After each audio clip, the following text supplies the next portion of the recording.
50,000 रुपया को पुरस्कार। सत्यनारायण पहलवान यही भाव पर कि नदिया के पीछे नैया डोले वैसे हमारे सैया डोले हो। और 21,000 रुपया का पुरस्कार हमारे राजेश भैया राजेश प्रधान कटेसर से राजेश भाई, जो कि हमने बताया कि हमको बुलाने के लिए कि हम भूखा है। राजेश भैया को धन्यवाद। बहुत बहुत मालिक सुखी रखे, कमाई में बरकत हो, हमारी शुभकामना है। टाइम देखो भैया, और तो देखो हम 1 मिनट में बढ़ जाएंगे।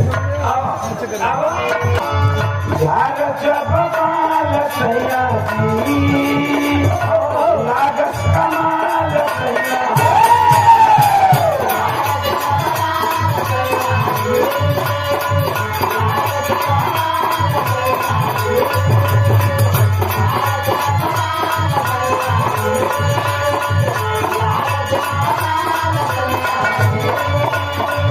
बगल से निकाल सैया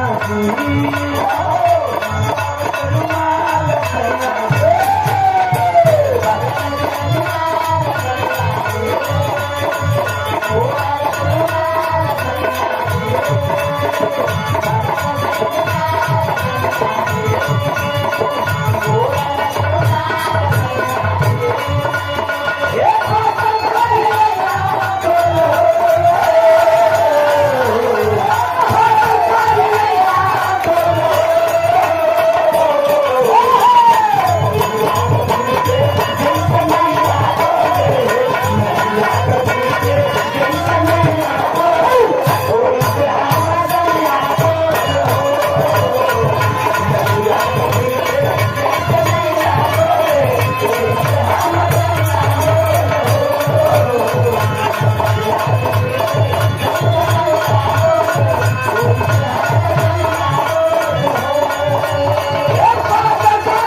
सैया रुपया को पुरस्कार। सत्यनारायण पहलवान यही भाव पर कि नदिया के पीछे नैया डोले वैसे हमारे सैया डोले हो। और 21,000 रुपया का पुरस्कार हमारे राजेश भैया राजेश प्रधान कटेसर से राजेश भाई, जो कि हमने बताया कि हमको बुलाने के लिए कि हम भूखा है। राजेश भैया को धन्यवाद। बहुत बहुत मालिक सुखी रखे, कमाई में बरकत हो, हमारी शुभकामना है। टाइम देखो भैया, और तो देखो हम 1 मिनट में बढ़ जाएंगे।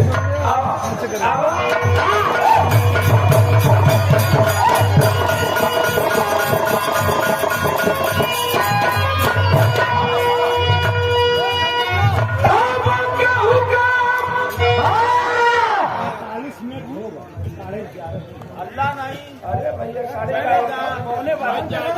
12 बजे तक